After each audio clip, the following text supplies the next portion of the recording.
Hello guys, welcome back to my channel and enjoy this fanfic part 1. Now let's start the fanfic. The large circular chamber was pitch black, yet at the same time they stared into her eyes. She didn't falter under the pressure of the council. Why should she? They were only some of the most powerful people in Sunagakur. Staring at the unseen men and women, she stood waiting. A voice broke the silence, sending slight chills down her back. You have heard the rumors that the alliance with Konoha is about to expire. As a sign of good faith, we have decided that there should be some formal agreement to work with the alliance so that peace can continue. The case cage agrees. I am the will of the council. What would you have me do? Another voice spoke, one of kindness, yet a harsh tone hidden underneath. The council has decided that there will be a marriage between one of the Leaf Nin and a Sand Nin. It was decided that you would be representing the honor of the Sand Nins. What the hell, you have to be kidding. I have been here all of my life, Suna is my life. How could you do this? Releasing a deep breath, the Sand Kunoichi tried to relax, but how could she? If it is the will of the Sand, then it shall be so, her unshaken voice said. I hope you all rot in hell. However, it has not been determined who you will be marrying, added the first voice. Bowing, the Kunoichi made for the door behind her. Then why did you agree to it, fools? What do you mean I am going to be married? Yelled our number one knuckled-headed ninja, pointing at Tsunade. You heard me correctly. You have become a pawn in the politics of the council. I promise I tried to fight it as much as I could, but the council still has more power than I do. They are the ones pulling the strings now. Resting her elbows on the desk in front of her, she broke her hand up to her face, studying Naruto. Isn't there a way out of it? Naruto pouted. Unfortunately, there are only two options. Either you kill yourself or run from the village, either way you are dead.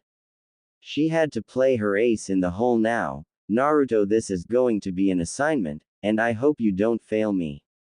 But Granny Tsunade, he whined, you know that I never give up on a mission, that is my way of the ninja, pulling out his usual foxy smile. Tsunade smiled to herself, she had him there. He would never refuse to complete a mission even if he didn't like it. Besides, she didn't know why he was so upset. He still seemed upset over what happened a few months ago when he came in here. It was nice to see him smile again. His voice pulled her out of her thoughts. Hello, Granny Tsunade. What did I tell you about calling me that? Her anger getting the better of her. Naruto cowered in the fear. Do they know who the Sand is sending? He poked his fingers together in slight embarrassment, from wondering if he knew her. Unfortunately, they haven't told me who it was. However, you should know that she will be here in 3 days' time and the ceremony will be 2 days from then.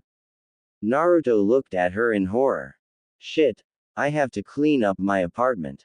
Naruto made his way to the door. Naruto, turning to look at Tsunade, she threw something at him. Catching it, he looked at what she had thrown. It was a set of keys. Giving her a questioning look, she explained. Those are the keys to the Namikaze estate, it is yours now. Looking up at her in surprise. Why wasn't I given these earlier? Jiraiya and I thought it would be better if you didn't receive the estate until you were old enough. However, it looks like it will have to be a little premature. Once again Naruto exited her office. Tsunade could tell it was bothering him, but it was for the best.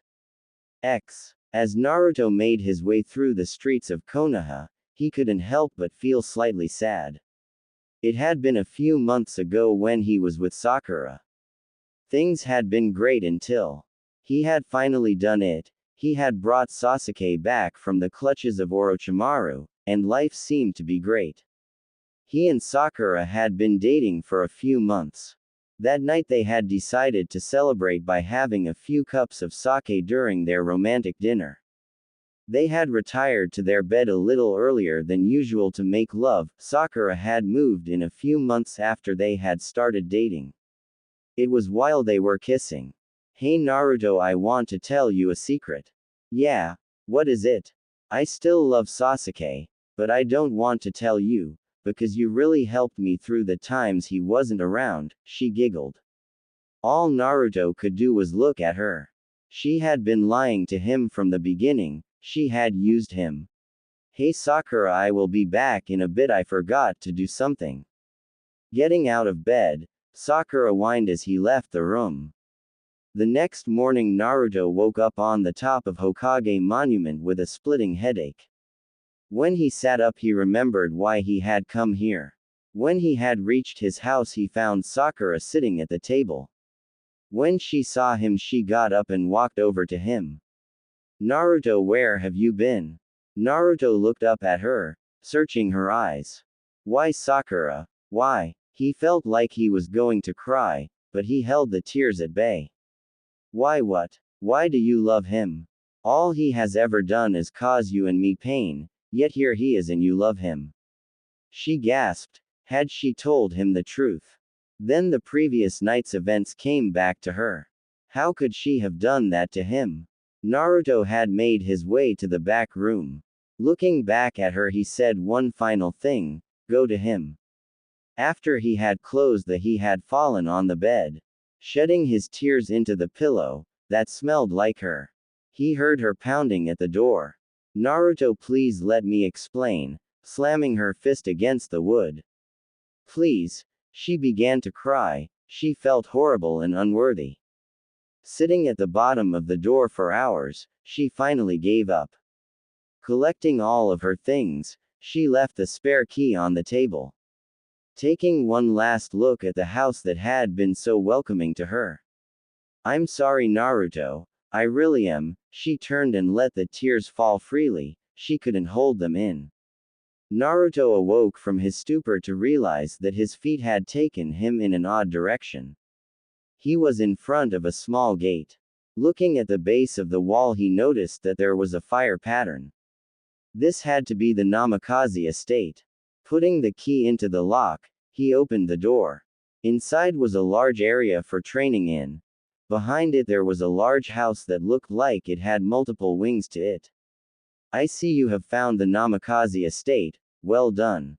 Naruto looked over his shoulder. Standing there was Jiraiya, smiling at the youth. What are you doing here, pervy sage? What have I told you? Stop calling me that. Naruto stood there unfazed. Anyways, I thought you might like some company walking around here. Tsunade told me about the arrangement. Besides, I wanted to say sorry for not telling you about this place. It's okay, I guess it would have been lonely with so much room. Smiling and scratching the back of his head, they made their way across the training grounds. Upon opening the front door, Naruto's mouth dropped. Inside the main room was a fireplace that was situated in the middle of the room. Surrounding the fireplace were some comfy-looking cushions. As he walked in he noticed how large it was. Wow, this place is huge. The Hyugas don't even have a room this big. That's because the Hyugas never really liked to entertain company. I remember all of the parties your father threw, he was quite the guy. Jiraiya smiled, he remember old memories. Naruto walked to the door across from the main entrance. When he opened it he was greeted to a fairly large courtyard, which had a small pond and some trees growing. Naruto couldn't begin to surmise what else this house had in it. About an hour of looking around the house he had finally come to the back entrance. Opening the door wide he was surprised to see a field of grass that after about a few hundred meters sloped down to a river that stood outside the gate. Who knew that this was here? This place is enormous. So did you find everything? Jiraiya asked with a smile of amusement. I think so. Did you know that there is a personal hot spring here? How do you think your father got all the ladies to come home with him? Smiling at Naruto's reaction. What do you mean my father was not a pervert like you? Naruto yelled angrily at his sensei. You're right, but he still had many lady friends. He refused to be with most of them until he met your mom. I remember it, but why listen to me? Let's go have a drink. With that, he left Naruto standing there. Turning to the view of the outdoors, he exhaled. This is all mine, it's too big. Temari knocked on the door to the Cage's office. Come in, came a calm voice from within. Opening the door, Temari walked to the middle of the room and bowed. Looking at the back of the chair. How many times do I have to tell you, Temari? You do not need to bow to me in private. Turning the chair around, Gaara inspected his sister. I am sorry, Kage-sama. Gaara just released his breath in frustration. Shaking his head, if you are here to try and get me to stop the marriage, then I am sorry, but I had no choice in the matter. The council decided that this was the best course of action for the people of Suna. I understand, but I want to know what you think. Looking into his sister's eyes, he saw her waver. I really don't like it, but I really don't have an option in it. He didn't like it at all, but there really wasn't anything he could do. However, I have heard a rumor that your betrothed is one of great import to the Konoha. The wheels inside of her head began to spin. Great. I bet it is the Uchiha kid, just what I want to marry, a traitor, but a good-looking one at that. Or it could be that Hyuga boy, he wasn't too bad, just the eyes are really freaky. Is there anything else, Temari? Her brother looked at in concern, or at least as much as Gaara could muster. No, I was just lost in thought. Then she felt the sand surround her. Looking at Gaara, she smiled. This was his way of showing affection. I am sure it will be fine, if not I will personally bring you back. The look he gave her made her feel more confident. Thank you, little brother. The rumor of the wedding had reached everyone's ears by the day that the Sand Nin was supposed to arrive. There were people standing near or in the general vicinity of the gate since the night before. By noon, dark figures appeared on the horizon. Villagers rushed the gate to catch a glimpse of the Cage and hopefully of the person to be wed in 2 days' time. When the news reached Naruto, he made his way to the gate. The crowd parted for him. His recent fame had captivated even those of the older generations. He wasn't despised anymore, but he still didn't have their trust. Standing in the middle of the gate, Naruto noticed that Gaara was leading the procession. Behind him were Temari and Kankuro. Temari looked troubled and Kankuro looked as odd as ever. Behind them was a large gathering of the Sand Nin, who had come as close friends to Temari and Gaara, even though Naruto didn't know this. Smiling, Naruto addressed Gaara. So Kage-san, what brings you here? Uzumaki, what did I tell you about calling me that?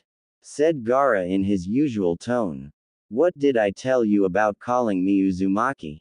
Holding his hand out, Gaara raised his hand and they shook. Some of the villagers whispered things like, he knows the Cage. He is really something. Scratching the back of his head, Naruto smiled. This is rather awkward. Gaara, how about we go to my place and talk? I am sure you, Kankuro, and Temari could use a rest. Gaara merely nodded. When they reached the front gate, Naruto pushed open the door. Temari and Kankuro gasped. When did he get this place? Gaara looked slightly amused. So they decided that he does deserve respect that has been held from him for many years. Temari couldn't believe her eyes. This place was huge. How had he gotten this place? Almost as if reading her thoughts, this place was the home of my family. I only just found out about it a few days ago. Temari was curious. Who was your father, Naruto? Smiling uncomfortably, that is a story for another time. Turning to his guests, you guys can stay here anytime you are in town. It is rather lonely here, but I think I will learn. He smiled, but Temari couldn't help but notice the sadness in his eyes. While in the main room, Naruto explained a few things to his guests. There are bedrooms on the right side of the courtyard, and a hot spring in the third door on the left side of the courtyard. Everything else I will let you find on your own time. Upon hearing this, Temari got up and headed off to the hot spring in need for some relaxation. As she left, the boys settled down on the cushions. I am sure you have heard the rumors of the treaty expiring soon. Yes, I have. Is that why you are here? Gaara nodded. Have you heard what else is going on? There is something that is also part of the treaty. I guess you are talking about the arranged marriage. Yeah, I know all about it. I thought it was supposed to be kept a secret. Gaara was slightly worried. Though he didn't show it, he did care for his sister. Do you know who Konoha has decided is going to be married? Naruto couldn't help but fig it, me. Kankuro spat out the tea that he had been drinking. Gaara looked unemotional, but in his head the wheels were turning at an unbelievable pace. So I don't have to worry about the stupid council. They made a good decision. I can rest easy if Temari is going to be married to Naruto. Kankuro was the first to recover. Oh, Kami, this is funny. Gaara had shut Kankuro's mouth with the sand. You know the rules on arranged marriages for this purpose.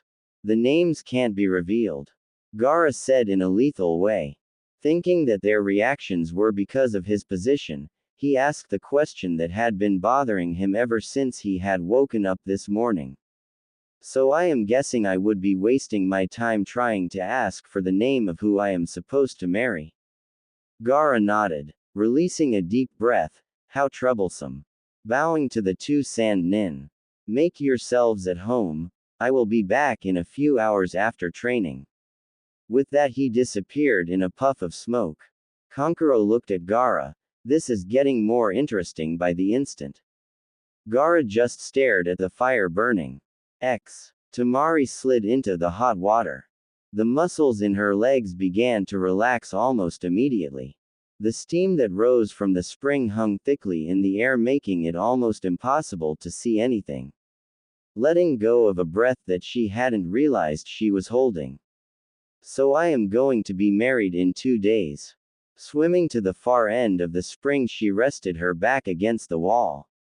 I wonder who it will be. Her thoughts began to go through all of the leaf nin. The first person to come to mind was Sasuke.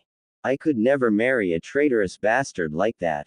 When she had found out that he had left the village 4 years ago, she couldn't believe it. He didn't seem like the type to run away, but when she had heard why he had left, her anger had gotten the best of her. She remembers yelling at Gaara like it was his fault. It had ended when Gaara had merely said, "It isn't our problem, let the leaf deal with it." Still, she couldn't help but feel bad for the other leaf nin. Eventually she got over it. The next person who came to mind was Shikamaru. He had been nice during the time he was her guide, but he was always so depressed and it was really unsettling for her. Rock Lee was a nice guy, but it was clearly evident that he really liked Sakura.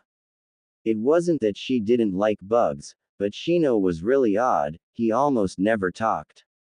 Kiba was a nice guy, loyal and friendly, but something about having all of those dogs was unsettling. She liked dogs and had nothing against them, but it seems odd to her. She had met Sai, but could immediately tell he was gay. There was no question about it. Then there was Neji. He had become nicer over the years, but he still acted like he had a stick up his. Last but defiantly not least was Naruto.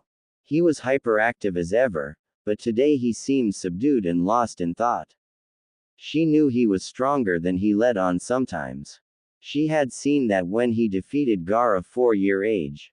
She also knew that he had grown up since she had first met him.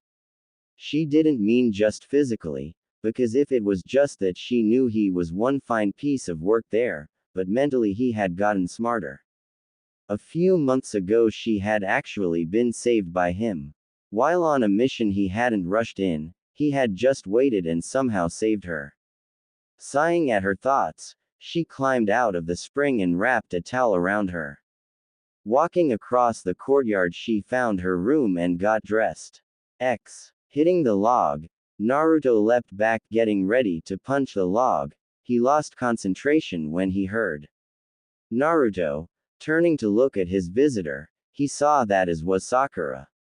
Hey Sakura. He could see the hurt in her face as he said her name. Sakura noticed that he hadn't added the chan, but she knew that it was deserved. Naruto, I really wanted to say sorry and. It's okay Sakura. It doesn't matter anymore. No it does. I realize now that you were really always there for me, but I was too hung up on Sasuke to notice. I want you to know that I will always be there for you. Naruto couldn't help but feel a little better, but she didn't know about his recent predicament. Have you heard the latest rumors going about the village? Worry crossed her face. You mean the ones about a marriage being part of the peace treaty? That's the one. The council decided that I would be representing the Leaf Village in the marriage. Shock was evident all over her face. How could he be getting married after them breaking up only a few months ago? To who? I don't know. How could they do that to him? It was he who killed Orochimaru and Akatsuki. She felt sad, yet happy for him at the same time. Well Naruto, I hope that you find happiness. I want you to know that I will be there to help you anytime you need it, because only Kami knows how many times you have helped me. She smiled at her friend. It wasn't every day that one got married. She was worried that the person he was supposed to marry might find out about the Kyuubi and treat him like he had been treated by the village many years ago. He didn't deserve to be treated like that, not when he was the driving force behind most of the village ninjas. If anyone deserved happiness, it was Naruto. Naruto looked at her. He felt better knowing that she would be there for him, yet sad that he couldn't be with her. Sakura, I want you to be at the ceremony. I know that only the families of the to-be wedded are supposed to be there, but you, Tsunade, Iruka, and Jiraiya are the only family I have. Sure thing Naruto, how about we go to get some ramen to celebrate? Naruto's smile grew larger. Alright, but I get to pay. Why should you pay? I am the one who is taking you. I refuse to let you pay, and don't try anything like you did last time, she added threateningly. Fine, if you insist. Naruto gave his friend a hug as they headed off to the ramen stand. You be just fine Naruto. I know you will be a great husband. Unbeknownst to the entire village, a small group of people watching the villagers as they went about their busy lives. So brother, when do we get to have some fun? Asked a cloaked figure, a forehead plate reflecting the sun's rays. Not for a few days, brother. You must be patient, spoke another cloaked person, the voice deeper than the first. A third figure stood over the two. We have to make sure this little alliance doesn't happen for the sake of the village. This voice was commanding. The other two shook with anxiety. Yes, father, but we want to fest. It will all be over in a few days' time, my sons, letting out a small, evil laugh. Besides, they won't know what hit them. The sons smiled at their father's words, shaking with pleasure at the thought of spilling blood. This day came too fast for Naruto's liking. He felt nervous ever since he had gotten up in the morning. He couldn't help but feel something was going to happen. When he had reached the kitchen, he noticed only Temari was up. Smiling to her, hoping she wouldn't notice his discomfort, she had smiled back. So how did you sleep last night? Trying to beat back the uncomfortable silence that seemed to hang in the air. Not too well, seems today came too fast. I know what you mean, both letting out an exhausted breath. Pouring a glass of orange juice for himself, he offered her a glass. That would be nice. Naruto began to cook some eggs and bacon. Nothing better to start your day out right. Keeping his back turned to her, she couldn't help but wonder why he wasn't as hyperactive as she remembered him being. Hey Naruto, are you okay? Trying to keep her voice from showing the small amount of concern she had for him, he was after Gaara's friend. Yeah, why do you ask? His face taking on a forced smile. I don't know, you seem indifferent, trying to show indifference. I guess things are changing faster than I would like, but you know that is part of life. Here is your breakfast, I hope you enjoy it. Handing the plate of bacon and eggs to her, the rest of the meal had an air of anxiety and troubled minds. After breakfast, Iruka came by the house to escort Naruto to the shrine on Hokage Monument. The walk there was quiet and serious. You know, Naruto, you can always back out now. Naruto scowled at his old teacher, Iruka-sensei. You know I never give up. I know, Naruto, but once you go through with this, then there is no backing down. This is a full-time commitment.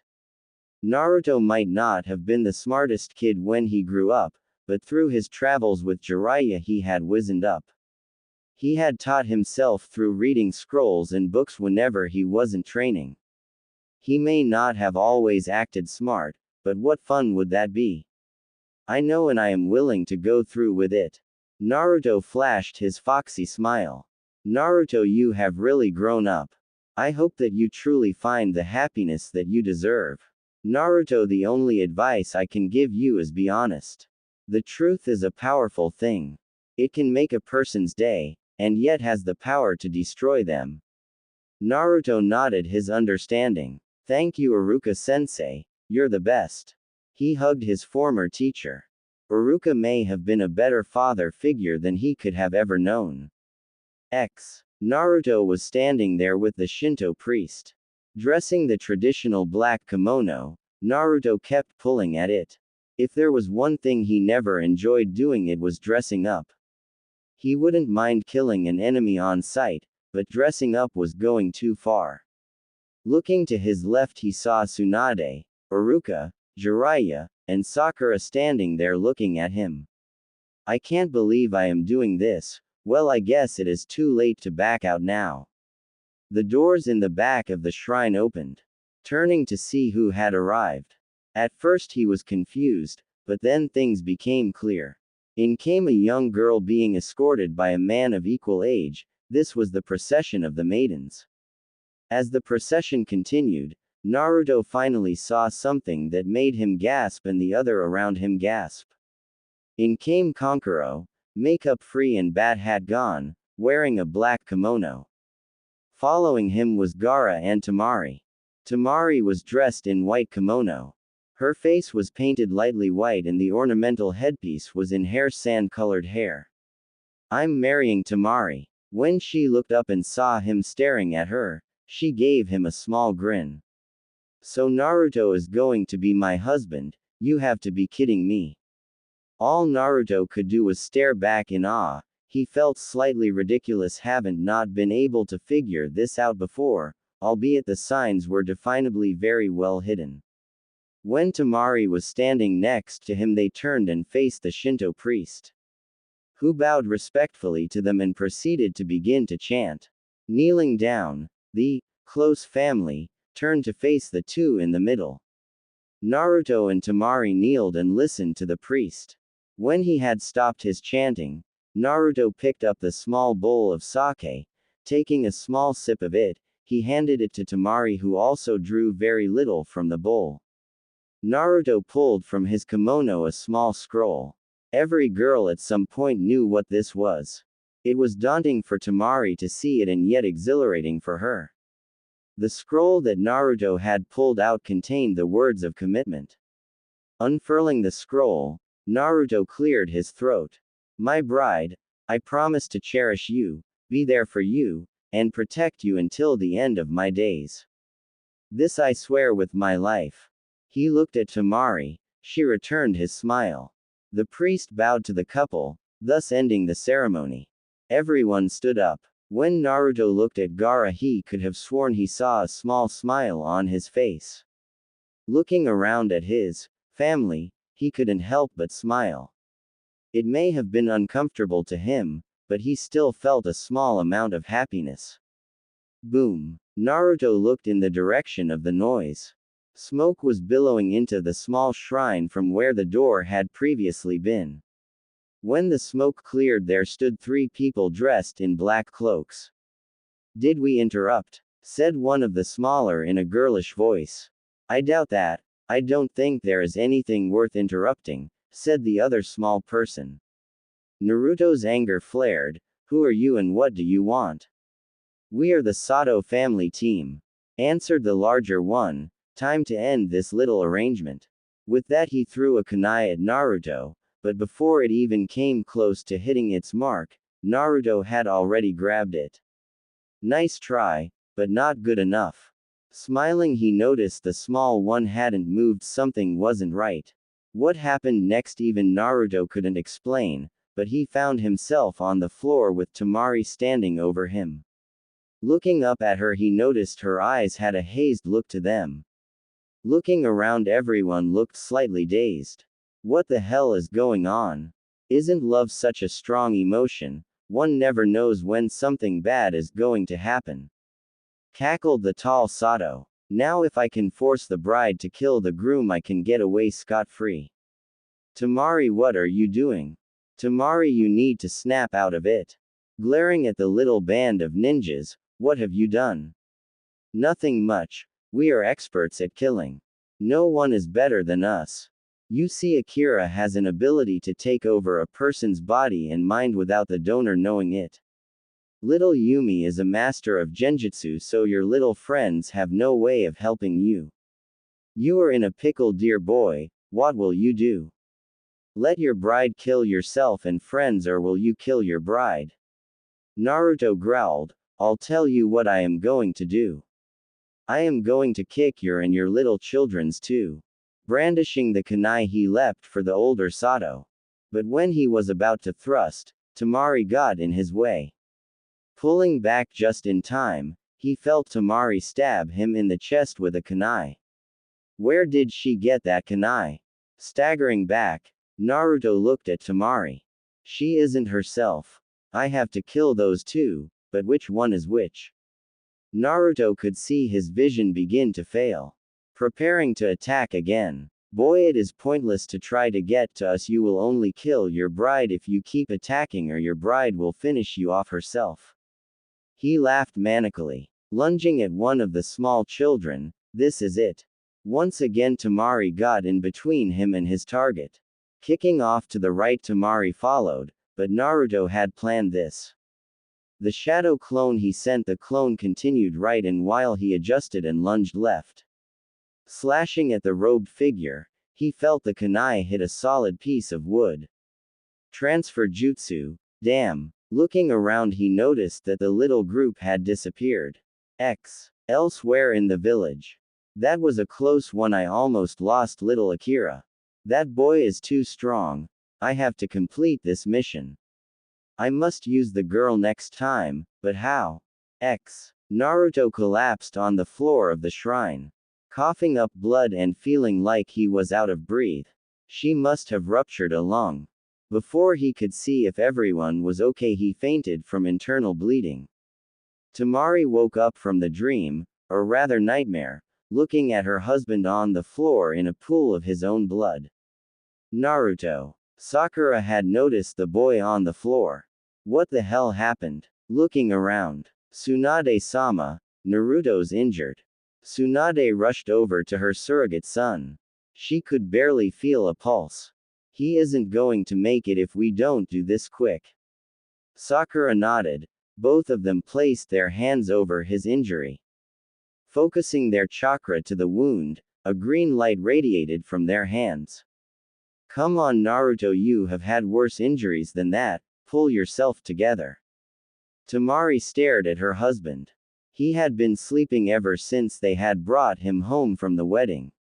Everyone that had been present had no idea what happened.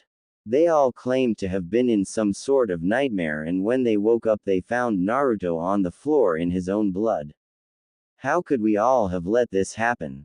It wasn't as though she really cared for Naruto, it was just that she didn't want to fail this mission. Yet she felt that she owed him for saving Gaara from himself, but other than that she didn't feel indebted to the boy. Another thing that bothered her was that he was younger than her, and yet here they were married to each other. Naruto stirred. He felt the presence of another being, but who it was he couldn't discern. When his eyes finally focused, he realized who it was. Sitting up, he realized he was bandaged on his left chest. Temari gave him a quizzical look as he began to pull at them. When he had finally torn the damn things off, she was surprised. She knew that Tsunade was good, but no one was that good. Naruto, are you sure you should be doing that? Asking as unemotional as possible. Yeah, I heal really fast. Besides, what are you doing up at a time like this? One of the first things he had noticed when he had woken up was the moonlight filtering through the window. Why shouldn't I be? Is it not right for me to be worried about my husband? The way she said it felt like she was forced to utter those words. Besides, I wanted to know what happened. So this was the real reason she was up. He knew that he was going to be asked this sooner or later. What was the last thing you remember about the wedding, Temari? I remember hearing an explosion and seeing smoke coming into the room, but then I seemed to fall into some nightmare. Yes, everyone was put into a genjutsu, well, everyone except me. There were 3 people who claimed to be there to stop the wedding. While everyone was in the genjutsu, I had to fight you to try and stop it. They got away and then I lost consciousness. Temari had finally grasped on what he said. You mean I stabbed you? He nodded. But don't worry about it, you weren't yourself. Besides, here I am all fine. Forcing a smile onto her face, she nodded in agreement. Standing up, she walked over to the other side of the bed. Pulling up the covers, she got in. Naruto had shock written all over his face.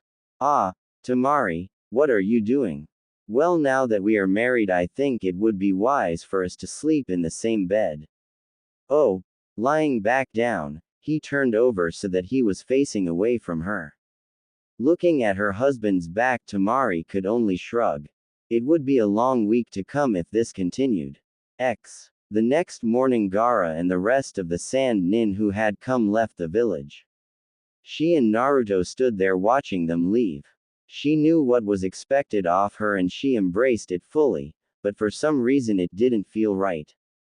So what do you want to do today? Naruto asked, trying to break the uncomfortable silence that had enveloped them. Why don't you show me around the village? Sure, she had been a representative for the Chunin exams, but she really hadn't seen much of the village. Sure. They began their walk in silence. After visiting the Ichiraku's ramen stand, the school, his team's training grounds, and Hokage Monument, Temari didn't think she could listen to much more about the kid. However, she did notice that some of the older villagers looked at Naruto with contempt and wicked intents. It wasn't that she wasn't used to this, but she couldn't understand why the villagers didn't like him. He had defeated Orochimaru and Akatsuki almost single-handedly, so why was Naruto disliked? Don't let it bother you, they aren't staring at you. She couldn't help but wonder how he had known she was thinking about the villagers. They have always been like this to me. The smile that had graced his face was replaced by a frown. Why don't we go home? Temari just nodded in agreement. When they got back to the estate, Naruto began to head off to the back portion of the house, but Temari stopped him. Naruto, you do know what marriage entails, right? Trying not to be completely blunt about it. Understanding came across his face. Yeah, what about it? Well, one of the reasons for the marriage was to produce offspring that would be strong in the ninja ways. She hoped she had gotten her point across. They may not have said it, but the signs suggest that they would like one as soon as possible.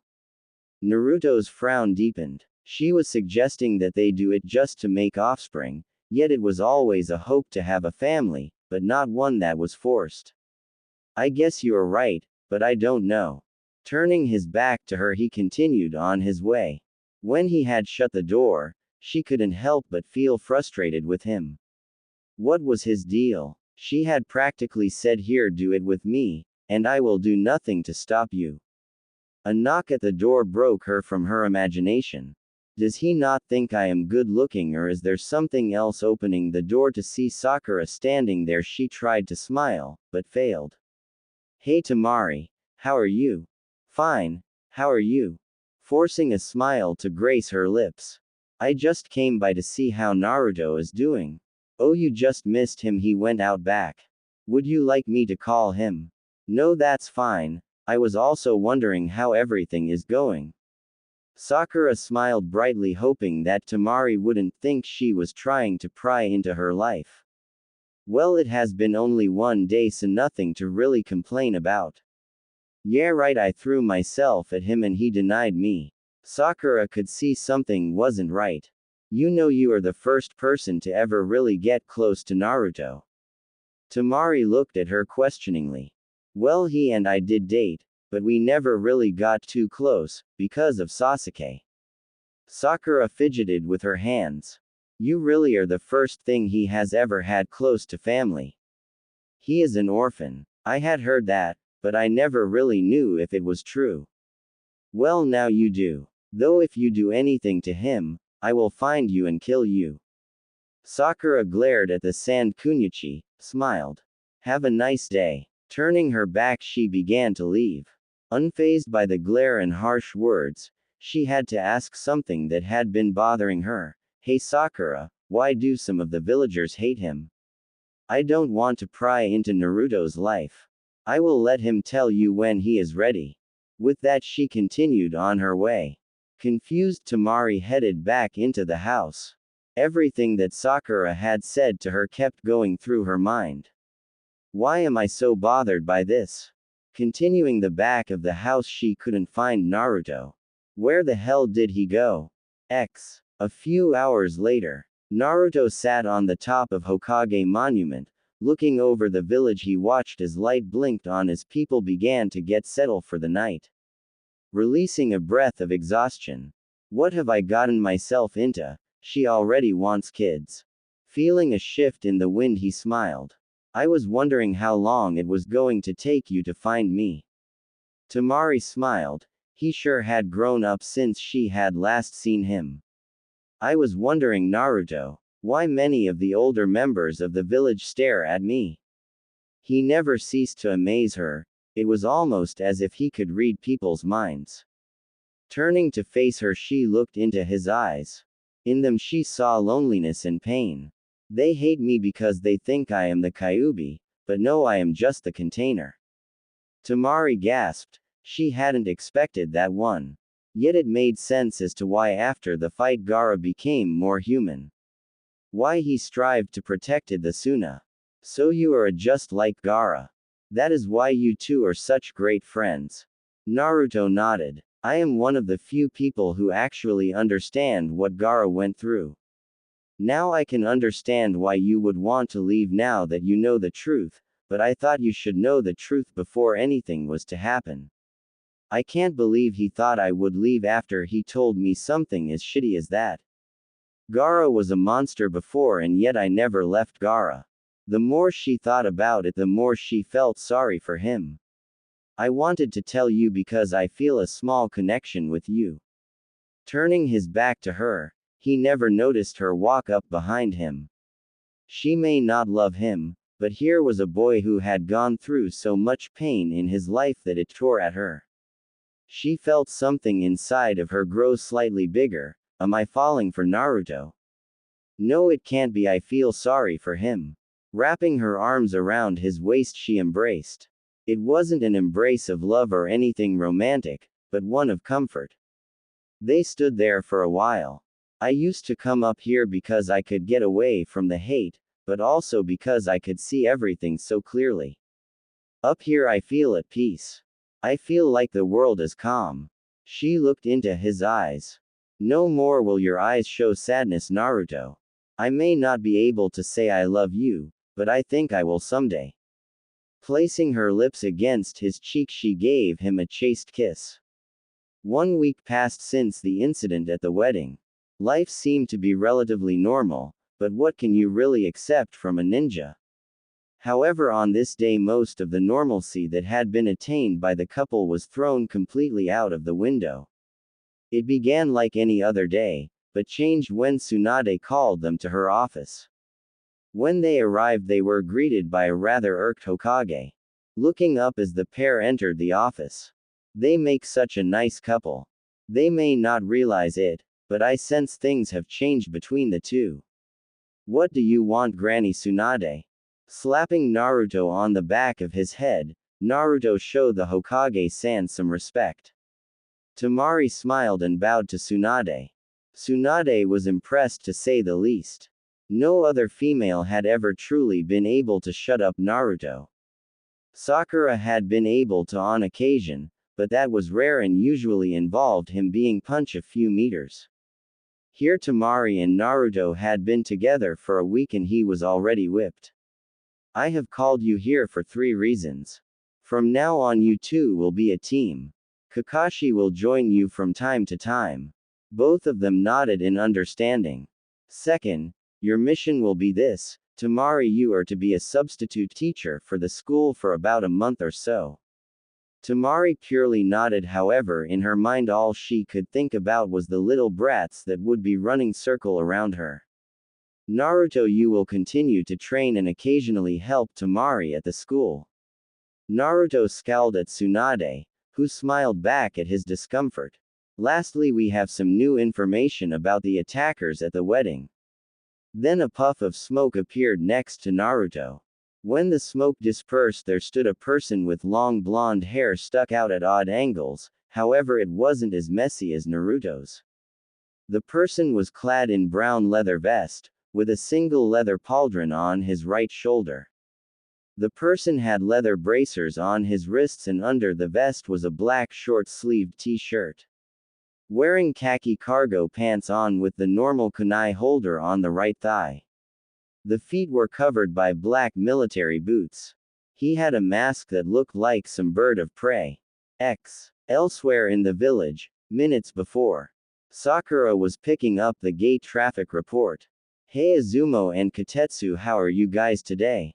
Bored as ever. Seriously, we wish something exciting would happen. All it has been is boredom. Seriously, I don't know what you are complaining about. Better nothing going on than something bad happening. Sakura smiled at their daily antics. Something never change. A shiver went down her spine. Something was going to happen today. It wasn't necessarily bad, it wasn't good. Walking back toward Hokage Tower, she stopped and looked at the Uchiha compound. It had been a few months when she had broken up with Naruto and gone to Sasuke. He hadn't been a help, he just looked at her as coldly as ever. However, he had been nice enough to let her stay there for a bit until she found her own place. What do you want, Sakura? Turning, she hadn't noticed the Uchiha staring at her. Nothing, Sasuke, I was just passing by and got caught up in thought. Something was still bothering her about the black-haired ninja. Sasuke, do you remember what I said a few months ago? Usual with the black-haired ninja, he was unemotional. I remember, and I said I didn't feel the same way. Now get out of my sight, bitch. He made a motion to backhand her, but was stopped by someone. The person was clad in a brown traveler's cloak and had a mask that looked like a bird of prey. You know, I thought someone of your prestige would know that hitting a lady in public is not looked upon with respect. Sasuke growled, who the hell are you? My name is not important. However, what is important is your apology to this young lady. Sasuke smirked, I don't apologize to whores. Well, that would be a pity if I had to kill the famous traitor Uchiha, who pissed on his own village for power. Sasuke jumped back, you bastard. I will kill you. Gukakyu no Jutsu. The man stood there. The flames engulfed the man. Sakura watched. She was sure that he had been killed by the flames. No one except Naruto had ever survived the Uchiha's attack. From the depths of the fire, Sakura could feel a chakra build much like that of Naruto's when he used the fox's chakra, only this chakra was pure. Gufu's Suika no Jutsu. A spiral of water shot out of the flames. A black figure in the middle of the water. When the water dissipated, the man stood there. Not only should you not hit a lady, but you should never underestimate one's enemy. Surely that was taught at the academy. I'll teach you to underestimate one's enemies.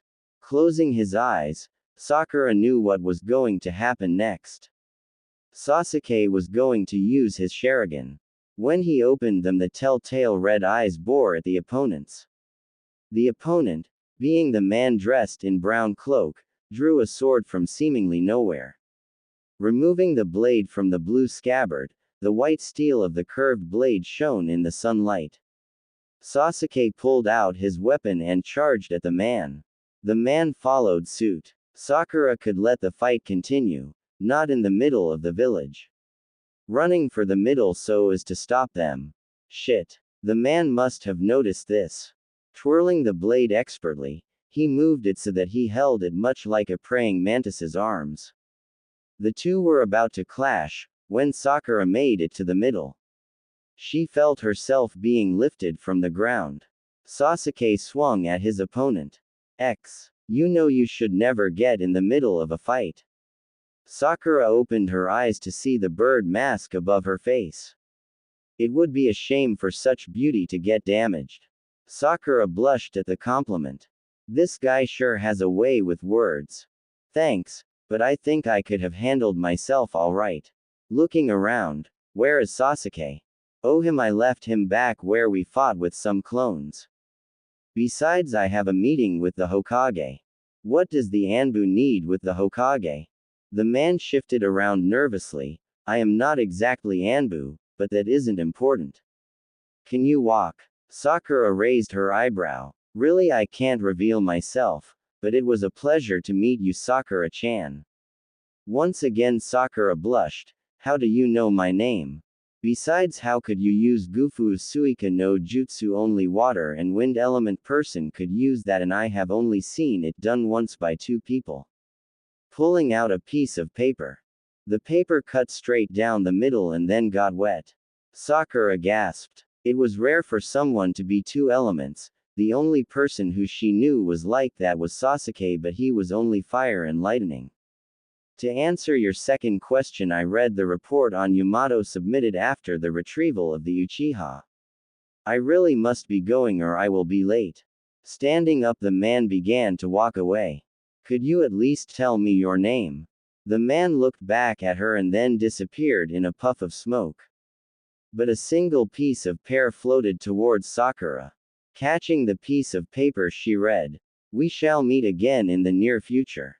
I can promise you that." Back in the Hokage's office. Am I late, Hokage-sama?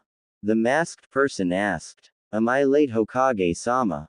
The masked person asked. Not at all, Kamizaki. You were actually right on time.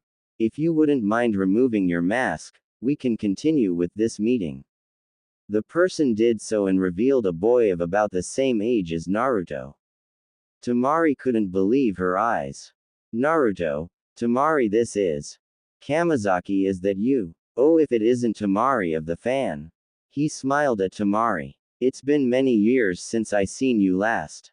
I must say you have grown into quite the desert lily all these years. He smiled as he saw her blush. As always, that compliment worked. Naruto was fuming. That bastard thinks he is hot stuff. Temari saw Naruto get angry and frankly didn't feel like dealing with him in that state. Kamizaki, it is a pleasant surprise to see you. How are you doing? I've been better, but I wish I came here under better tidings. When I heard about the wedding, I demanded that I come here. Luckily, I was already chosen to come here. However, it seems I was too late. Temari looked at him questioningly. The attackers are missing Nin from the hidden village in the mountains. I thought the village in mountain country was destroyed after the ceasefire with Konoha, by another hidden village. Naruto asked. Temari, you have found yourself a smart husband. He watched as Naruto fumed, continuing, that is true, but a few people did make it out before the attack happened.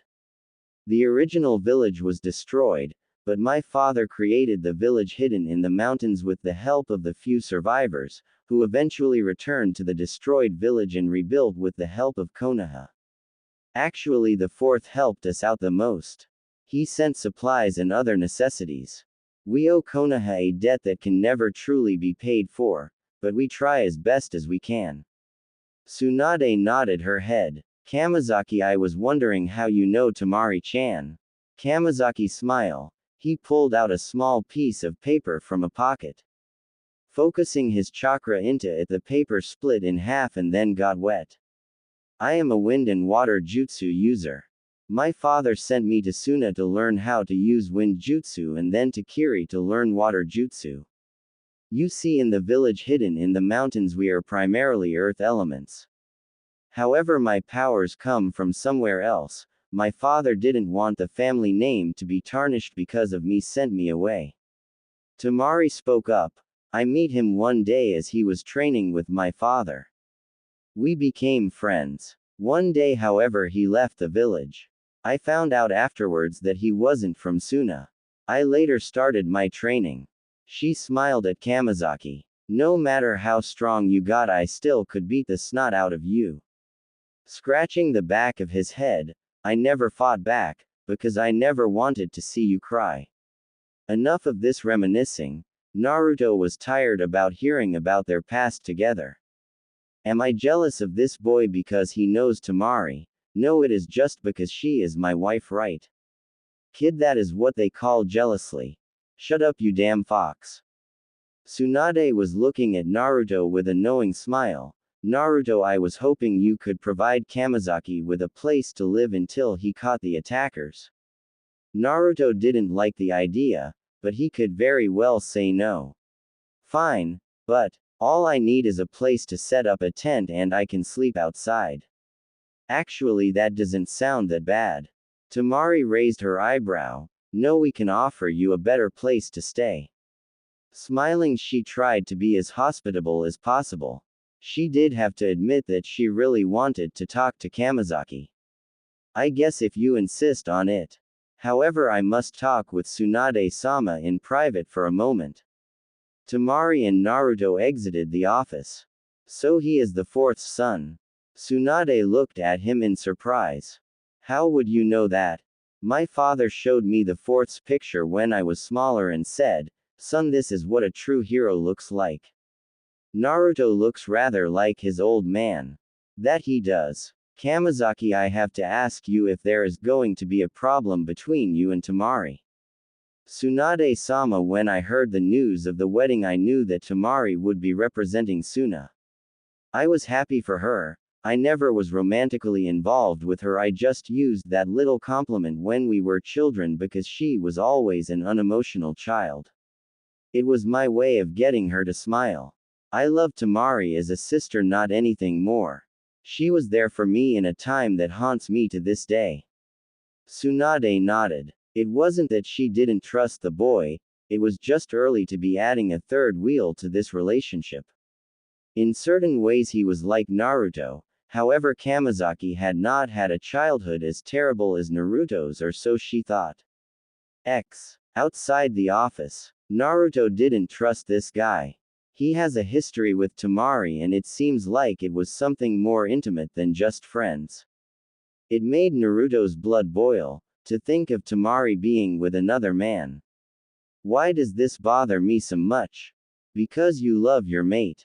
What? You have got to be kidding me. First off, she isn't my mate.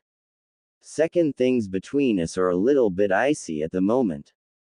Whatever, kid, think that you want, but you know you care for her. Shut up, fox. So Temari was there ever? No, Kamizaki and I never were involved, we were too young to do anything. I never really saw him as the romantic type, he was always busy training with my father. I think that may have led to small war inside my family, but I could never blame Kamizaki because he wasn't there because he wanted to, he just was there. Naruto just nodded. He could see the sadness in her eyes. Moving behind her, he held her close. She moved closer, needing the embrace to help her forget the horrible memory that has come back with Kamizaki's return. Looking into Naruto's eyes, she sees the concern he had for her. She smiles and he returns it. The door to the office opens and Kamizaki exits. When he sees the coupe, he smiles. I really am sorry for being here during this time, but I think I will catch him soon. Placing the mask back on, I'll be following you at distance so that they don't know I am here. With that he left in puff of smoke. When the couple entered the house, Kamizaki reappeared in a puff of smoke. Removing the mask he smiled at them. Naruto, I must admit you have a nice place. The reports said you lived in a little dingy apartment, but I don't think that this is an apartment. Naruto was confused. What the hell do you mean reports? Ever since the marriage was announced, actually took place, every hidden village has had a file on you too, and those that have been in contact with you since your birth. I have reason to believe that something much bigger than just an assassination attempt on your life is going on. Temari was slightly worried. What do you mean by bigger than assassination attempt? That's what I want to know. All I can do is try to capture the perpetrator and question him. By then they were talking in the courtyard. The wind picked up and Kamizaki disappeared completely, no puff of smoke. Temari and Naruto looked around. Then Kamizaki reappeared, but with a few kunai to his throat. For Kami's sake, people try not to kill me. Not until I get the bastard. The two ninjas removed their kunai. Exhaling, Temari spoke first. Try not to disappear and then reappear without telling us. With that she left the two boys to get ready for bed, because by then it was late. Naruto's stomach rumbled. Hey Kamizaki, are you hungry? Famished, I haven't eaten in about a day since I was getting close to Konoha. The two boys headed off to the kitchen. Many bowls of ramen later, the two were sitting at the table talking up a storm. So Kamizaki, when did you kill your first enemy? I was 6 when I did that, but I would rather not go into details.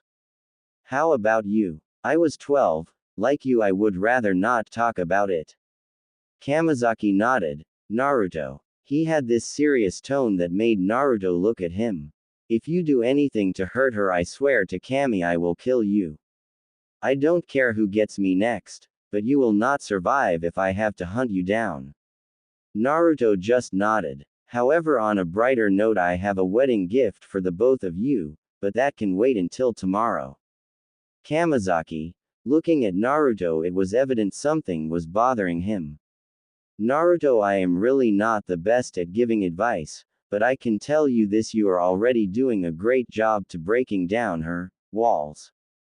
Temari is not the most emotional or easiest person to get close to with.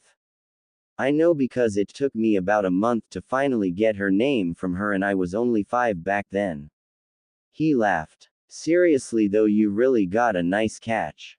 She really is an amazing woman. I know that the two of you will be happy soon. Kamizaki got up from the table, heading off to the room that he had been given. As he headed there, he felt a familiar chakra head to here he had just left. Smiling to himself, they'll be just fine. Naruto felt the presence of another person enter the room, but he didn't turn around. Temari wrapped her arms around her husband and kissed his neck. You two boys done talking? It seemed that the assassin had decided to give up on the couple. For many days passed and there was no sign of them. Kamizaki had gotten into a routine of following Naruto to his training sessions. Kamizaki couldn't help but laugh at some of the exercises that Naruto performed. They seemed slightly juvenile, but hey, one man's trash is another's treasure, only no physical objects were being transferred. It was rather bothering to watch Naruto and not join in. Stretching his legs, he yawned as he closed his eyes. Today was going to be another boring day. Naruto was getting tired of this. He felt like someone was watching him, but it wasn't friendly eyes.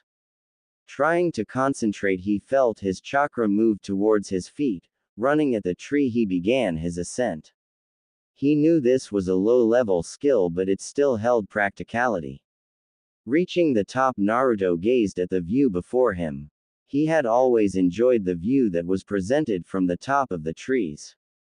Shifting his gaze towards the earth, he noticed Temari was standing there looking up at him with an amused face. Temari-chan, what are you doing? What do you mean, what am I doing here? You asked me to come out here and train a little. Naruto scratched the back of his head in confusion. He had left the house at 6 and hadn't been home all day. What is going on? Kid, I have a bad feeling about this. Things are not adding up. You're telling me, Temari, I haven't been home all day. When did I ask you to come out here to train? About 10 minutes ago. I was out in the garden and you came home saying you wanted to train with me. Then you rushed out of the house. How could I be in two places at once? Then out of seemingly nowhere a voice sounded. That is a good question, young lad. There was a small explosion. Once the smoke cleared, there stood the three cloaked people. The Sato family, snarled Naruto. Right, you are my boy.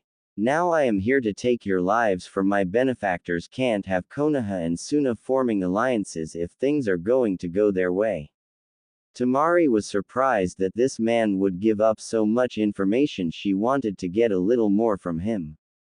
However, Naruto beat her to the punch.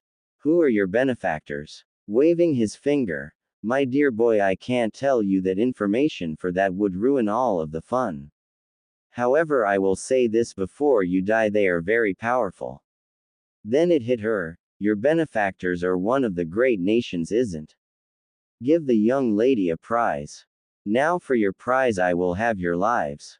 Kamizaki awoke from where he was resting. Noticing that Naruto wasn't the only one there anymore. Temari was with him and so was Sato. Give the young lady a prize. Now for your prize I will have your lives. Naruto watched as one of the smaller cloak figures walked forward. A petite white hand emerged from the cloak and pointed. It was Temari. Another hand became visible. This one was pointed at himself. Then the small cloaked figure disappeared.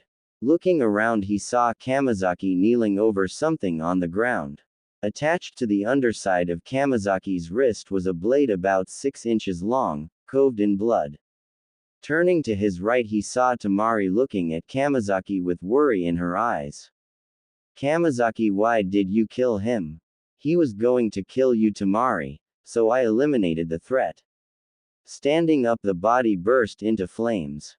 Kamizaki walked away. What about the children? Are they to die because of Sato's death?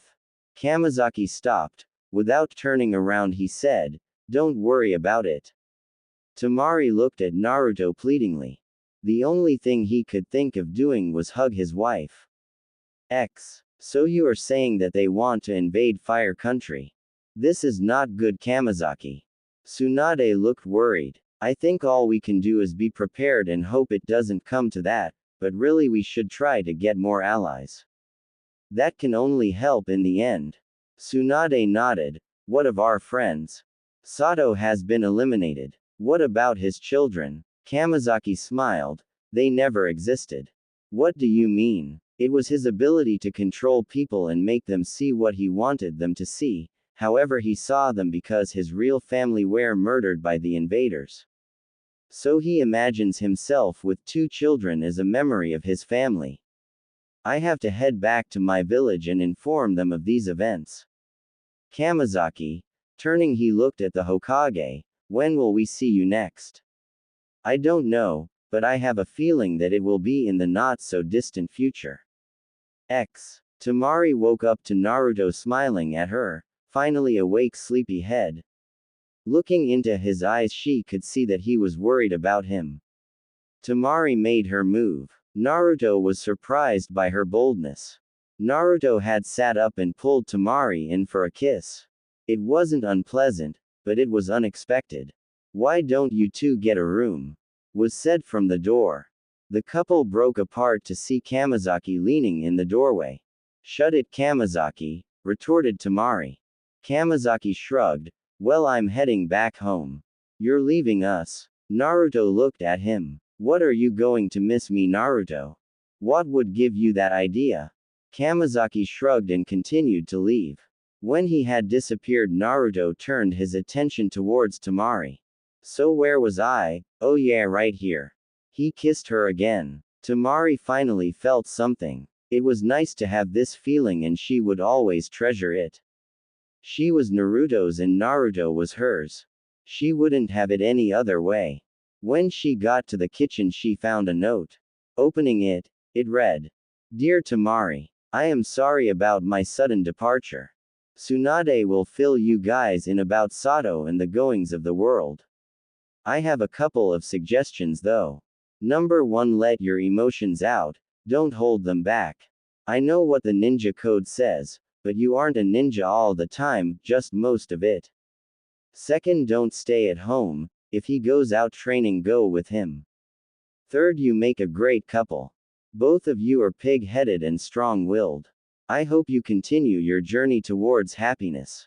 Sincerely, Kamizaki. P.S. The eggs were a little burnt on the first day. Temari smiled at the footnote. He always knew how to get to her. Hey Temari-chan, I'm going to go train, see you later. Wait Naruto, I'll come with you. Temari opened her eyes and stared at the ceiling. Yesterday had been draining physically to say the least. She and Naruto had trained from the time Kamizaki had left to sundown. She wasn't sure what drove Naruto to such ends, but she sure as hell was going to find out. Turning her head, she watched her husband sleep. She had to admit he did look pretty damn cute as he slept. However, she really wanted to know about the whiskers. Slowly she brought her hand towards his face. Slowly she began to stroke the markings on his face. She couldn't help laugh as Naruto began to smile in his sleep. When she was satisfied by his reaction, she rolled out of bed and headed for the shower.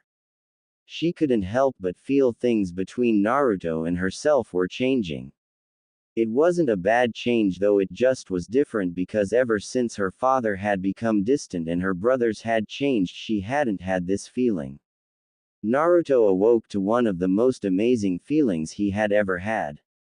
Someone had been stroking his whiskers. No had ever done that, but that didn't matter. He had an idea of who had done it, when he heard the water in the shower turned on. Smiling, he got out of bed and headed for kitchen. Today felt like it was going to be a good one. When Temari got out of the shower, she was greeted by the smell of breakfast cooking and Naruto out of bed. Smiling, it wasn't usual for him to be out of bed at this hour. Heading down the stairs, she saw that Naruto was at the stove cooking something. Naruto turned around and saw her. Smiling at her, he turned around once again and continued what he was doing. How did you sleep, Temari-chan? Like a log. Some of those exercises you do are really draining. I don't know how you can do all of those repetitions, 'cause I am sore as heck. However, I had a great idea. Naruto continued to cook, mumbled something like, go on. I was thinking we could go out and look around the town today together. Sure, I can take you to Ichiraku ramen stand. Okay, I guess. A few hours later and a few more bags carried by Naruto, the couple was standing in front of Naruto's favorite restaurant. Temari looked at him suspiciously. Naruto-kun, why did you bring me to a ramen stand? Because Temari-chan, this is the famous Ichiraku ramen stand that fed me for years. They sat down. When the cook turned around, he was surprised. Naruto, how are you doing? I haven't seen you in a while. I see you have brought a friend. Scratching the back of his head, I'm doing fine, old man. I would also like to introduce you to Namikaze Temari, my wife. Well, congratulations, Naruto. Ayame will be pleased to hear it. As for tonight meal, it will be on me. Thanks, old man. Temari looked at her jovial husband. He was the life of a party. She couldn't help but smile at him, yet at the same time something was bothering her. Naruto-kun. Yes, Temari-chan. I was wondering why the villagers were looking at you funny that other day. Oh, that. Releasing an exasperated breath. It's because I am the Jinchuriki for the Kyuubi no Kitsune. Temari was surprised to say the least, and yet it made everything come together. So this is why he and Gaara get along so well. Temari-chan, I can understand if you don't want to be with me. I know the pain it is. Temari silenced him with a kiss. When she pulled away, she looking into his eyes, My brother is Gaara of the desert, enough said. When they got back to the compound, Naruto held the door open. Thanks Naruto-kun, but man am I sore. Hey Temari-chan, I have a great idea. You should go to the hot spring after breakfast and relax. Naruto, that's a great idea. Then something clicked in her head. So Naruto-kun, will you be joining me? A large blush crept into his face and he walked towards the front door. Once Temari had gotten out of her normal clothing and into a robe, she made her way to the hot spring. It seemed that for every step forward she and Naruto took, then they would move back about 3. Exhaling in confusion, she slid the door to the hot spring open and let some hot air escape before quickly closing the door. Removing the robe that she had worn, she slid into the hot water and gasped at the sensation. Finding a spot to sit, she lay her head back to rest. Her eyes shut after a few moments. After a bit she heard the door slide open. Opening her eyes, she saw Naruto standing there with a towel wrapped about his waist. I thought I might take you up on your offer, he said matter-of-factly. Temari slid over to give him a little room. Naruto just stood there, raising one of his eyebrows. Temari smiled at him. Naruto, you know eventually I'm going to see you, so I don't really know what you are all worried about. Naruto blushed a crimson red.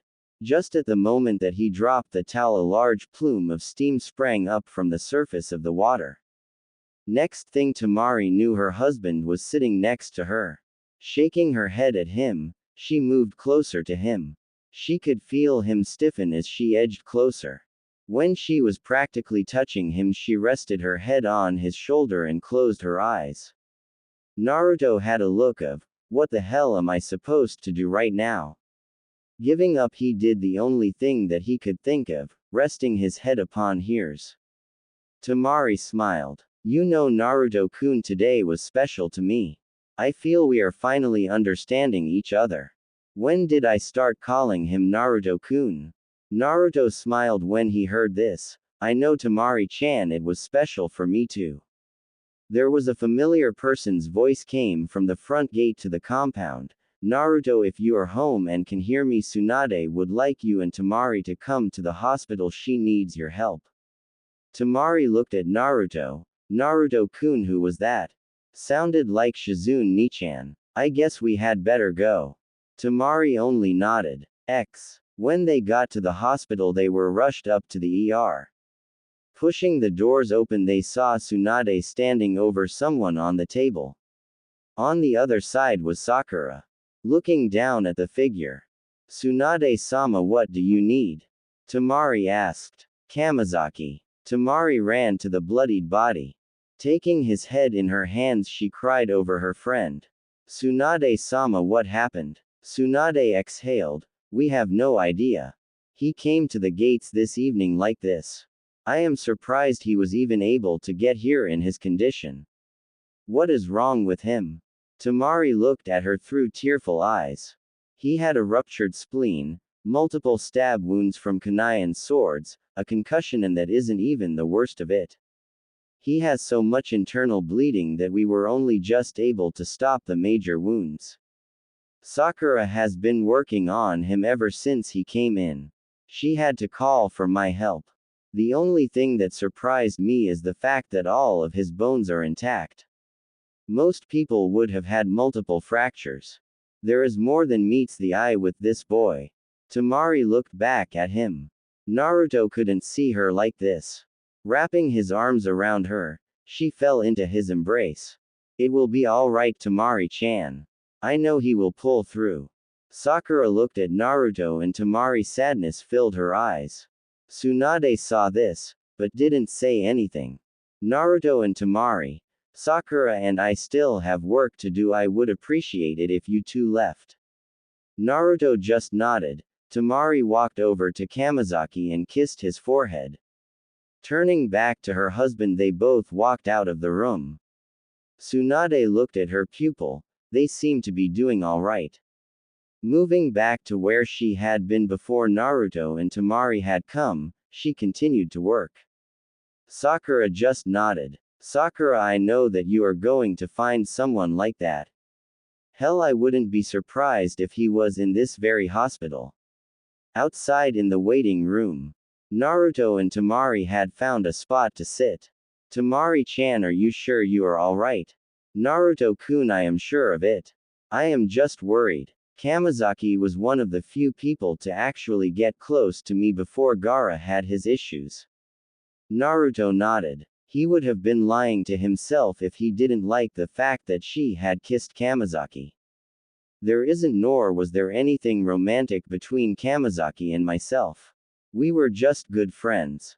I am sure you understand what it is like to be all alone in the world. Kamizaki was like that before coming to Suna. Naruto knew that feeling all too well. He may not have known why Kamizaki was alone, but he knew that Kamizaki was special in Temari's eyes, so maybe he should just let it go. A few hours later, Tsunade came out of the ER. Making her way to the waiting room, she stopped right before opening the door. She smiled at what she saw. Sitting in chairs side by side were Naruto and Temari.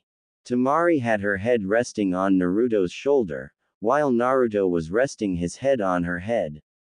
Both were out cold. Tsunade turned around and walked away, trying not to disturb the moment.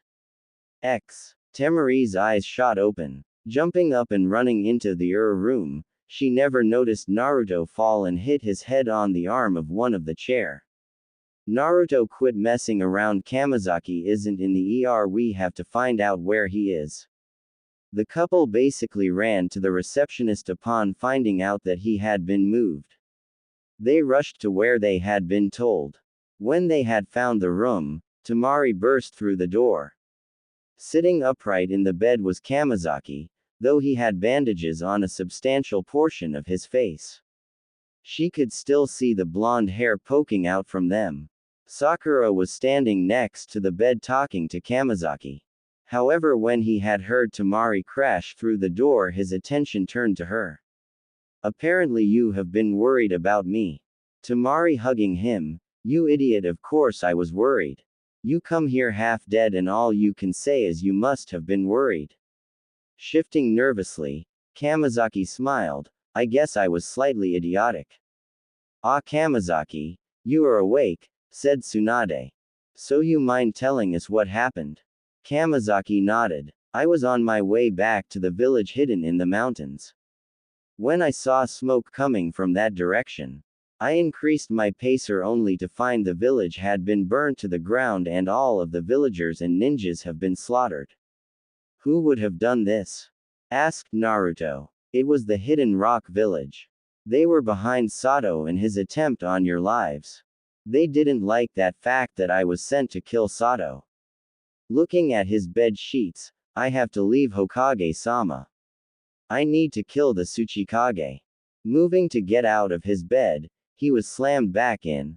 Looking up, he saw Sakura's arms holding him down. Kamizaki, Tsunade began, you are not to move. There are two options you have. You can either join the Hidden Leaf Village or help us, or you can be considered an enemy nin and either be executed or left in prison. If you decide to join us, we can move forward and prepare should the Hidden Rock attack. The choice is yours. Kamizaki sat there for a minute before saying anything. I guess you leave me no choice but to join you. Good, now all we need is a place for you to stay until you can find a suitable place to live. Sakura, doesn't your apartment have a second room? Sakura was about to answer, but Naruto spoke up first. Granny Tsunade, since Kamizaki is staying in Konoha, why not have him stay with us? Tsunade was quick with her answer. It almost seemed to Kamizaki that she had thought this through, because as Kamizaki recovers he will need the help of a medical nin. It made sense to Temari, and Naruto nodded in slight agreement, even though he didn't like the idea of Kamizaki with Sakura, but who was he to say anything? Sakura couldn't believe that her mentor had done this, but only nodded. Besides, she didn't even know this person, let alone share her apartment. Alright then, it is settled, Sakura. I think you should get Kamizaki straight to your apartment because some of these fumes might irritate the wounds he has received. Tsunade left the room. Everything was going according to plan as far as she was concerned. The walk back to Sakura's apartment was quiet for the most part. It may have been due to the fact that Sakura had to make sure Kamizaki didn't fall over and reopen any of his wounds. When they got there, she leaned him against the wall as she opened the door. Once inside, she laid him down on the couch. Thanks, Sakura-san. Sakura smiled. It's really no problem, Kamizaki-san. It is not often that I have a guest in my apartment ever since Naruto got married. Turning, she began to walk away. You miss him, don't you? Sakura turned to see Kamizaki smiling at her. I envy you. I have never known that feeling, but it is of no matter. Closing his eyes as pain coursed through his body. I'll get you some pain relievers, Kamizaki. Turning, she walked away, whispering to himself, once again you have my thanks, Sakura-chan. You have saved me a debt that I cannot fully repay. Elsewhere in Konoha, can you believe Granny Tsunade? She has Kamizaki staying at her apartment. Who give her a right to tell Sakura what she must do? Temari had it with his complaining. Naruto-kun, I'm sure Tsunade-sama had many reasons why she had Kamizaki stay at Sakura's. Besides, why are you so worried? She eyed her husband with one of those looks that says say something wrong and you are on the couch for a month. I'm just worried about Kamizaki. Sakura has this thing that she absolutely hates perverts, and besides she doesn't even really know him. Temari laughed at Naruto. Kamizaki couldn't even get girl to kiss him. Albeit he isn't that bad looking, he just has absolutely no experience when it comes to those sorts of things. Now I think you have worried enough for one night and I think we should go to bed. I hope you are right about him, Temari-chan. I hope you are right. Sakura, Naruto, and Temari had been up and down that same area at least a dozen times. They were tired. Where the hell did that bastard go? Cursed Naruto. I never would have thought Kamizaki would have left. I thought he was too injured to move, Temari added. Well, when I find him I am going to rip him a new one. Sakura couldn't believe that he had left. His injuries were still fresh and if they opened up he would get infections. It wasn't that she really cared for him, it was the feeling of responsibility that she had to make sure her patients survived. Come on, Sakura, we need to bring a report to Tsunade-bachan. He what? Tsunade was not happy to say the least. We need to get Anbu on top of this fast. Sakura was surprised when she spoke up. Tsunade-sene, Anbu can't do anything, he isn't a ninja of the leaf. Besides, what are we going to tell them to put in the bingo book? He has blonde and blue eyes. That could describe a large number of people. There was a knock on the had it. Not now, Shizune. Apparently this is not a good time to be here. Walking through, well, actually more of a hobble, came Kamizaki. Naruto was the first to speak. Where the hell have you been? I didn't think you cared, Naruto. Smiled Kamizaki. Slap. Looking kamikaze, say Temari, staring at him in disbelief, her arm extended past his face. Where the hell have you been, Kamikaze? We were worried about your wounds. Kamizaki cowered in fear. After all of this time she still can be scary. I'm sorry if I worried you all. I woke up when I heard the shower water running. I got up and got breakfast. I thought I would try and not be a burden to my host. When I returned no one was home, so I left to find a house since I will eventually be a ninja of this village. Apparently everyone thought I had left town. Tsunade glared at Kamizaki. He did have a point, no one said that he had to stay at Sakura's, but still. It would have been nice of him to tell her where he went. Kamizaki, you shouldn't be moving around, your wounds could open up. If they get infected it will only take more time for you recover. Sakura said. Thanks for the concern, Sakura. but I have been through worse. Looking at Tsunade, he smiled. Hokage-sama, if this little meeting is concluded, I wouldn't mind leaving. I have a house to find. Tsunade just nodded. Once Kamizaki, Naruto, and Temari had left the room, Tsunade turned to Sakura. So what do you think about all of this? I really don't know. He seems to be genuine, yet at the same time it feels similar to that of the incident with Sasuke. I just can't tell what his motives are. Tsunade nodded. That is true. He seems to want to help, yet like Naruto he hates just sitting by and watching. There is something about him that even his file does not mention. Quote, what is it, Tsunade-sensei? Who his mother is or was? I would like you to find out, Sakura, because there is a feeling that I just can't shake. Sakura walked through the village. Her mind stuck on what Tsunade had said. How was she going to find out about Kamizaki's mother? Then a thought hit her. When she got to her destination, which was the Namikaze compound, she knocked on the front gate. The gate opened to reveal Temari looking a little troubled. Hi Temari-san, is everything alright? Yeah, just still a little bothered about earlier. How can I help you?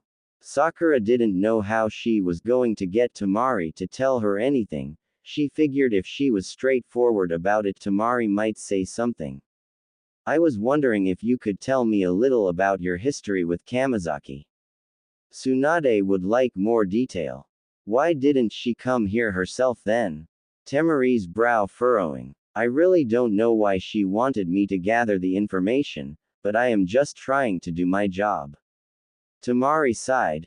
Come on in. Once inside, they sat in the main room. I met Kamizaki when I was 7, he would have been 5.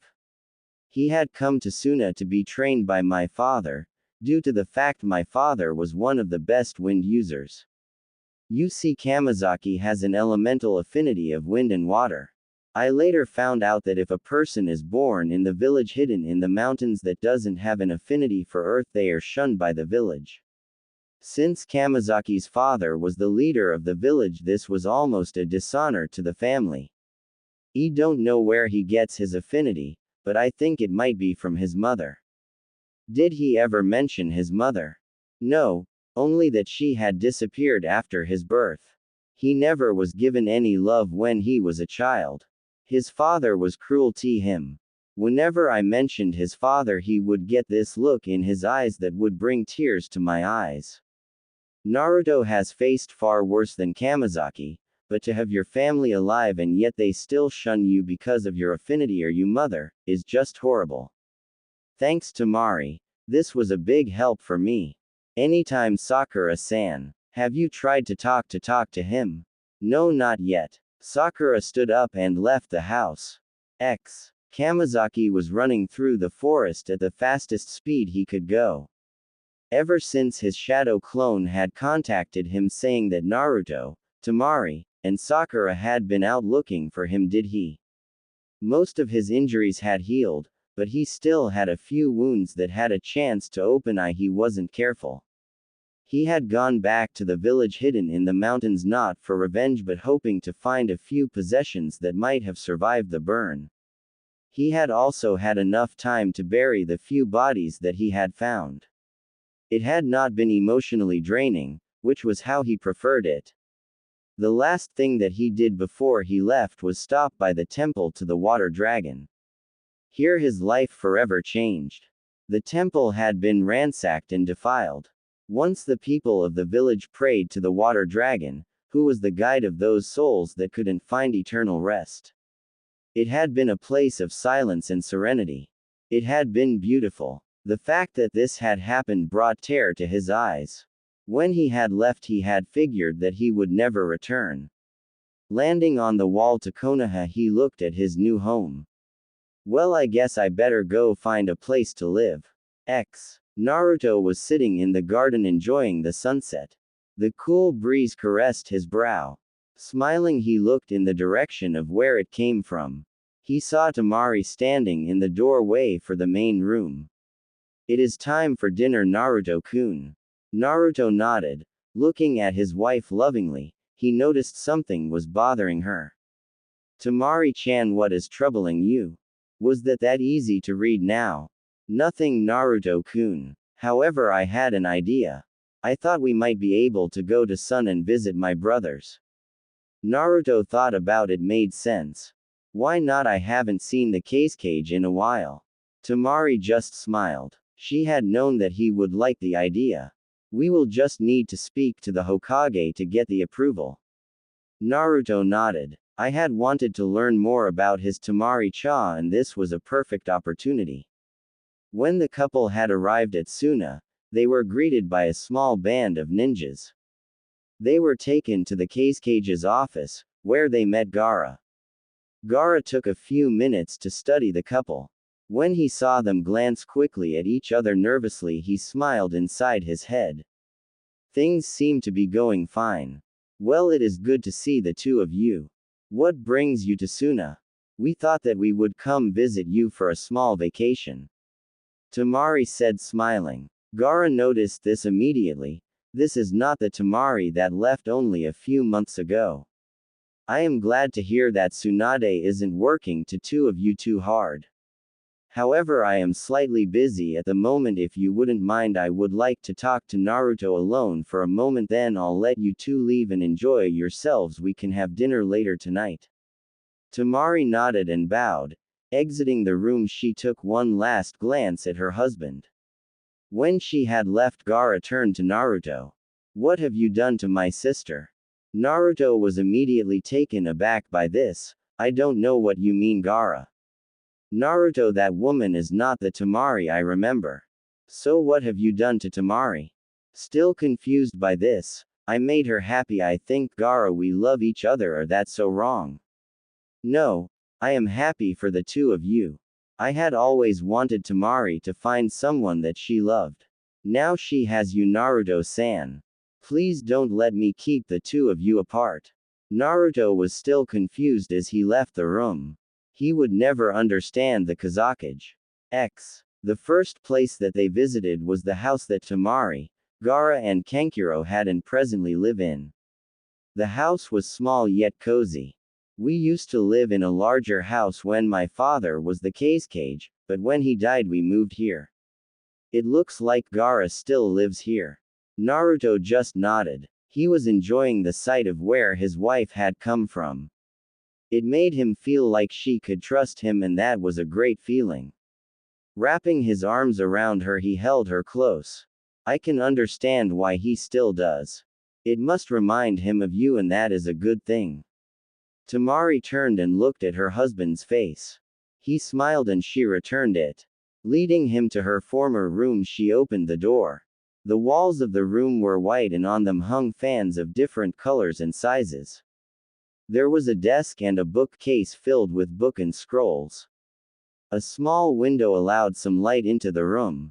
Naruto walked up to one of the fans. Its blades were a bronze color like that of the sand, and there were 3 yellow dots with lines extending from the dots, similar to Temari's.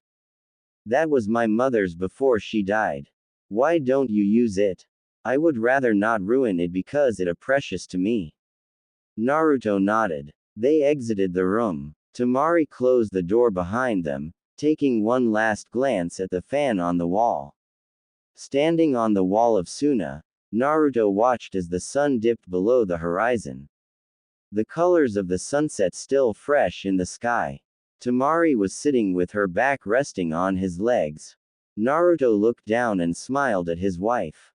The more he thought about it, the fact that he could call her his wife made him all the happier. What are you smiling about? Temari gazed quizzically at her husband. Sitting down next to her, he placed an arm around her shoulder. Just thinking about how lucky I am to have you as my wife. He kissed her on the forehead.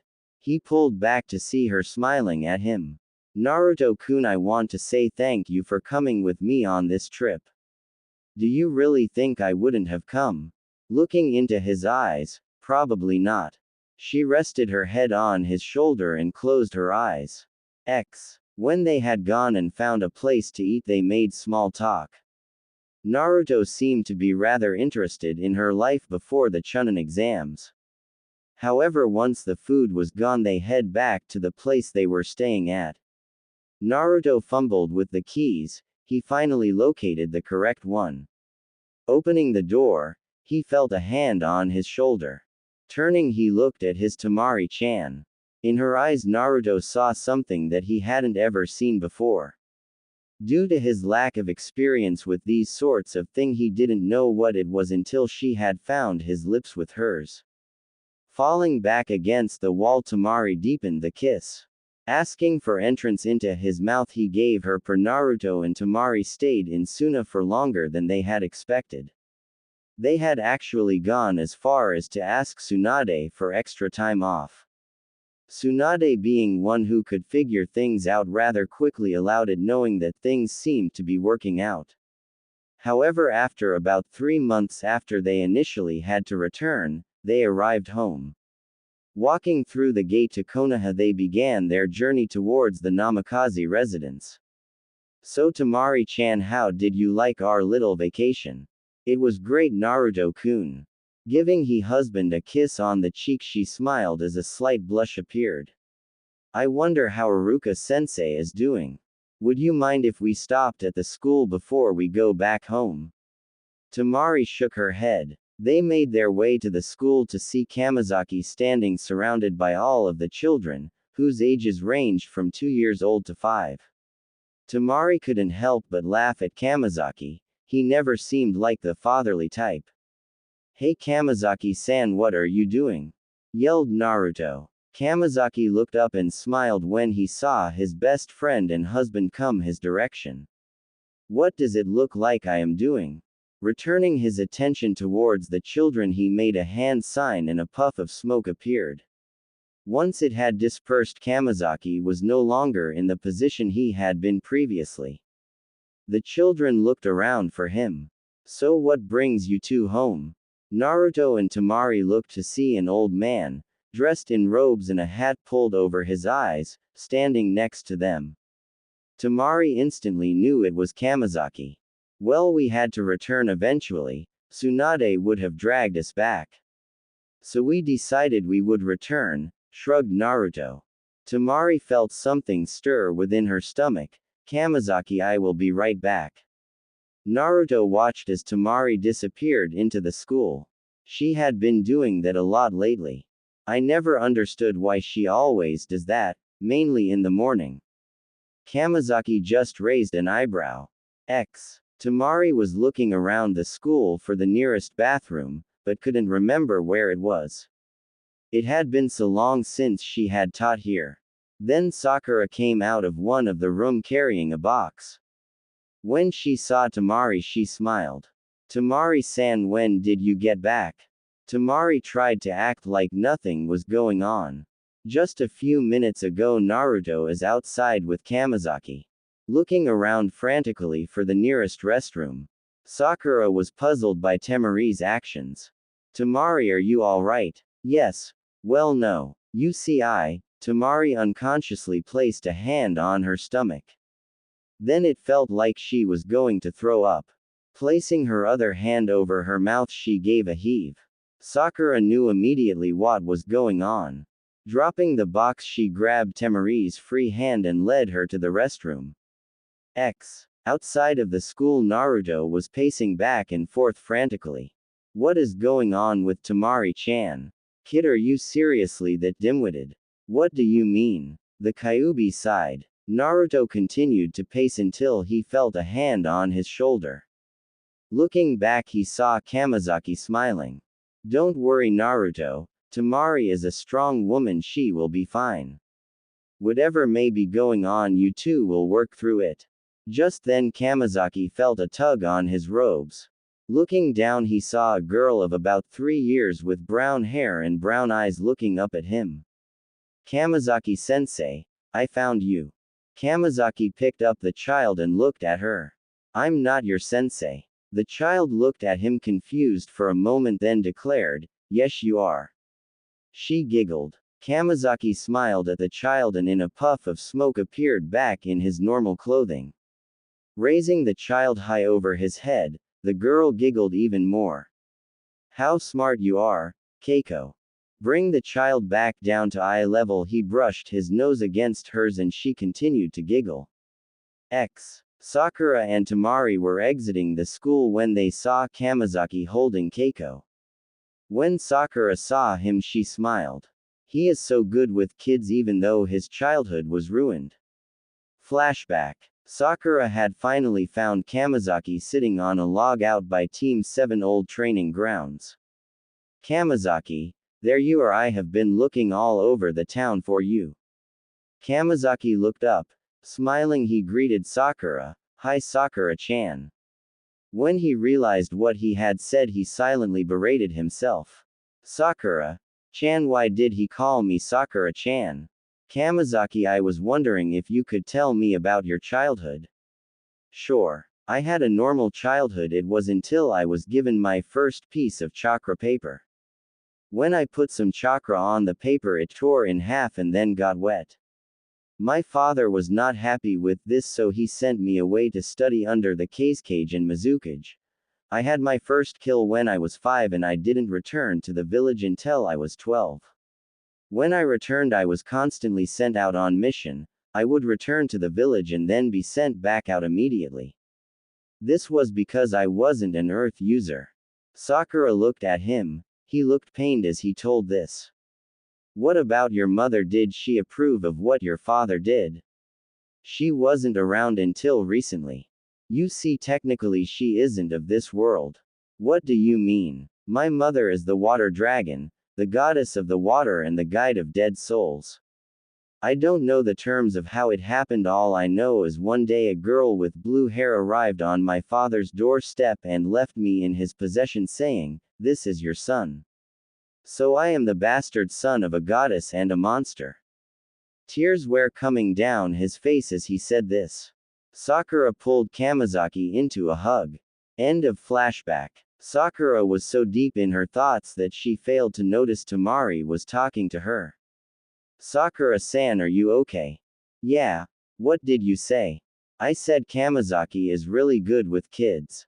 I have never seen this side of him before.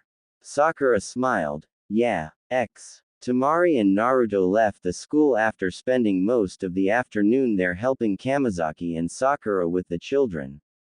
Kamizaki and Sakura were cleaning up the room when there was a knock on the door. Sakura spoke up first. Come in. The door opened to reveal Sasuke. When Kamizaki saw this, he immediately got in between Sakura and Sasuke. When Sasuke saw what Kamizaki did, he questioned it. Who are you? I'm Kamizaki, substitute teacher. Even though he knew who it was, he had to play along. And you are? I'm Sasuke Uchiha. I would like to speak to Sakura alone. Sasuke, if you have something to say then you can say it in front of Kamizaki. Sasuke just nodded. Sakura, I want to say sorry about what happened a few months ago. I shouldn't have done that. I also want to tell you that I want you back. If there is anything that I can do to have you back, I will do it. Sakura moved her hand to her stomach. Looking at Kamizaki, she could see the sadness in his eyes. She had told him about her infatuation with Sasuke. Her gaze returned to Sasuke. I am sorry Sasuke, you are a little too late. When Temari and Naruto had finally been able to relax back at home, Temari turned to Naruto. Naruto-kun, I have something to tell you. Naruto smiled at his wife. Yes, Temari-chan. Mission. After a moment or two, the couple came up for air. I think we should bring this into the room, suggested Naruto as he tried to gasp for air. Temari nodded, trying to get her breath back.